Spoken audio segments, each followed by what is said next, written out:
Shalom, salam sejahtera bagi kita semua. Kembali lagi dalam renungan harian kita. Mari Bapak Ibu kita memuji Tuhan. Kita katakan, kemurahan-Mu lebih dari hidup. Kemurahan-Mu lebih dari hidup. Kemurahan-Mu lebih dari hidup, maka lidahku memuji Engkau. Kemurahan-Mu lebih dari hidup. Amin. Mari Bapak Ibu kita membuka Alkitab kita dari kitab Zakaria pasal yang ke-12 ayat pertama sampai dengan yang ke-14. Demikianlah firman Tuhan dengan perikop pembebasan dan pembaharuan Yerusalem. Ucapan ilahi, firman Tuhan tentang Israel. Demikianlah firman Tuhan yang membentangkan langit dan yang meletakkan dasar bumi dan yang menciptakan roh dalam diri manusia. Sesungguhnya aku membuat Yerusalem menjadi pasu yang menyebabkan segala bangsa di sekeliling menjadi pedih. Juga Yehuda akan mengalami kesusahan ketika Yerusalem dikepung. Maka pada waktu itu aku akan membuat Yerusalem menjadi batu untuk diangkat bagi segala bangsa. Siapa yang mengangkatnya pastilah mendapat luka parah. Segala bangsa di bumi akan berkumpul melawannya. Pada waktu itu demikianlah firman Tuhan, aku akan membuat segala kuda menjadi bingung, penunggangnya menjadi gila. Atas kaum Yehuda aku akan membuka mataku, tetapi segala kuda bangsa akan kubuat menjadi buta. Sesudah itu kaum-kaum di Yehuda akan berkata dalam hatinya, penduduk Yerusalem mempunyai kekuatan oleh karena Tuhan semesta alam, Allah mereka. Pada waktu itu aku akan membuat kaum-kaum di Yehuda seperti anglo berapi di tengah-tengah timbunan kayu, dan seperti sulu berapi di tengah-tengah timbunan bulir gandum. Api keduanya akan menjilat ke kanan dan ke kiri segala bangsa di sekeliling. Tetapi Yerusalem selanjutnya akan tetap tinggal di tempatnya yang dahulu. Tuhan akan pertama-tama memberi kemenangan kepada kemah-kemah Yehuda, supaya keluarga Daud dan penduduk Yerusalem jangan terlalu bermegah-megah terhadap Yehuda. Pada waktu itu Tuhan akan melindungi penduduk Yerusalem, dan orang yang tersandung di antara mereka pada waktu itu akan menjadi seperti Daud, dan keluarga Daud akan menjadi seperti Allah, seperti malaikat Tuhan yang mengepalai mereka. Maka pada waktu itu aku berikhtiar untuk memunahkan segala bangsa yang menyerang Yerusalem.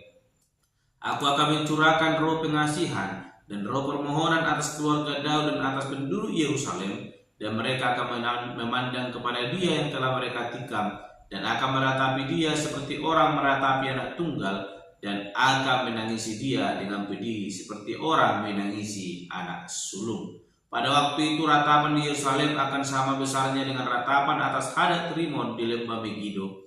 Negeri itu akan meratap, setiap kaum keluarga tersendiri, kaum keluarga keturunan Daud tersendiri dan istri mereka tersendiri, kaum keluarga keturunan Natan tersendiri dan istri mereka tersendiri, kaum keluarga keturunan Lewi tersendiri dan istri mereka tersendiri, kaum keluarga Simei tersendiri dan istri mereka tersendiri, juga segala kaum keluarga yang masih tinggal, setiap kaum keluarga tersendiri dan istri mereka tersendiri. Amin. Bapak Ibu saudara terkasih, dalam nama Tuhan Yesus Kristus kita kembali merenungkan firman Tuhan, dan saya memberikan tema bagi kita semua, yaitu kemurahan Tuhan. Sekali lagi, kemurahan Tuhan.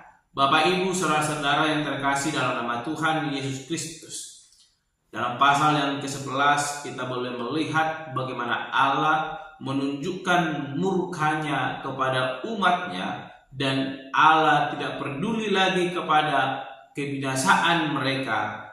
Namun dalam nas hari ini, dalam pasal 12 kita melihat bagaimana Tuhan boleh mengganti murkanya dengan kemurahannya yang begitu luar biasa.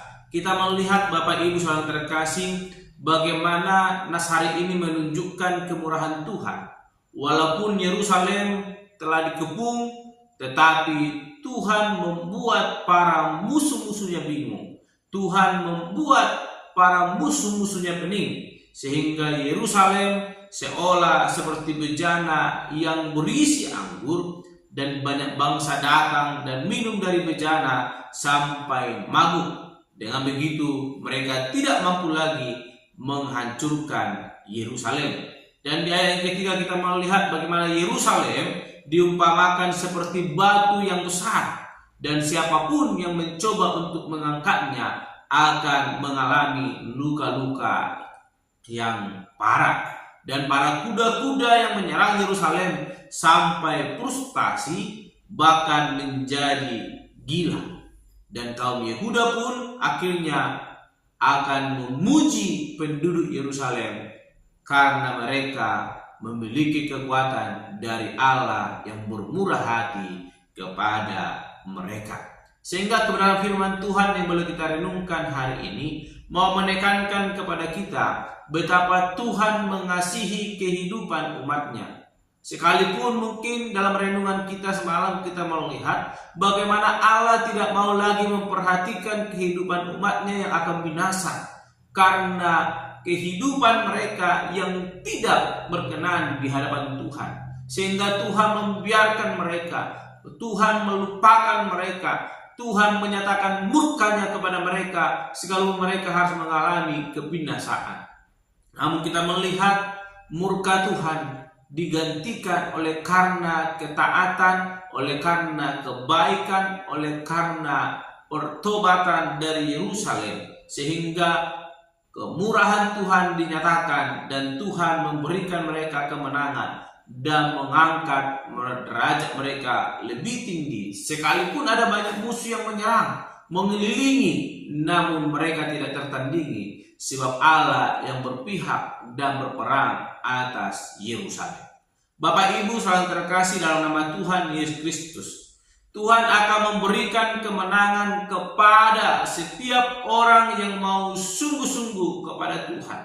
Tuhan akan membuat orang yang paling lemah menjadi sehebat Daud, dan itu semua terjadi atas kemurahan Tuhan.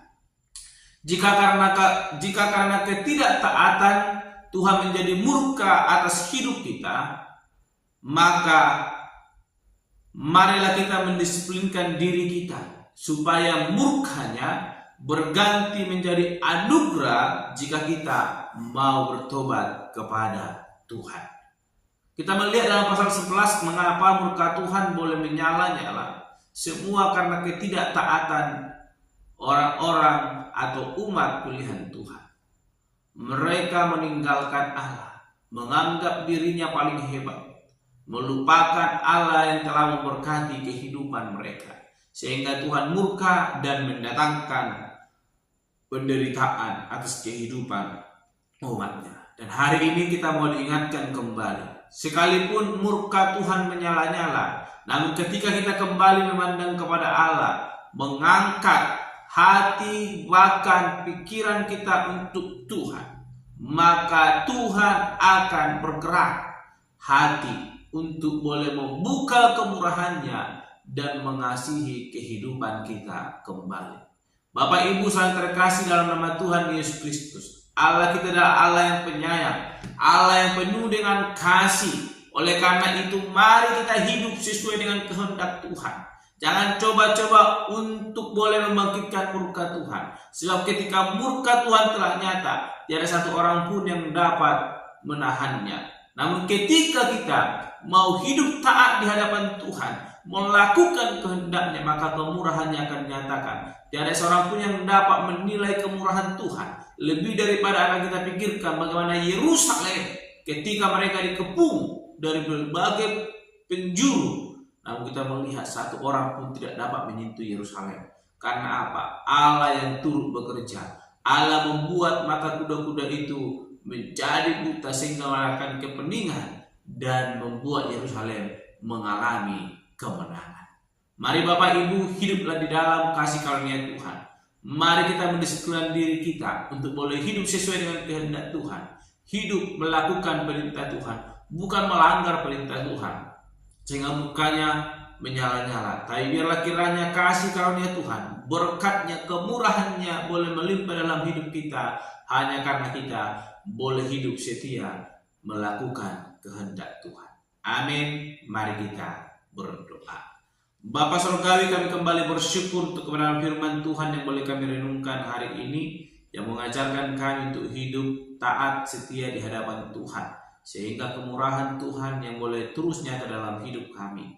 Jangan biarkan kami Tuhan boleh merasakan murka Tuhan oleh karena perbuatan kami yang melanggar bahkan menyakiti hati Tuhan. Ajar kami Tuhan untuk hidup setia di hadapan-Mu, sehingga kemurahan-Mu itu yang terus boleh mengalir melingkupi kehidupan kami. Terpuji Engkau Bapa, termulia nama-Mu. Tuhan kami berdoa dan mengucap syukur. Haleluya. Amin. Shalom Bapak Ibu. Tuhan Yesus memberkati.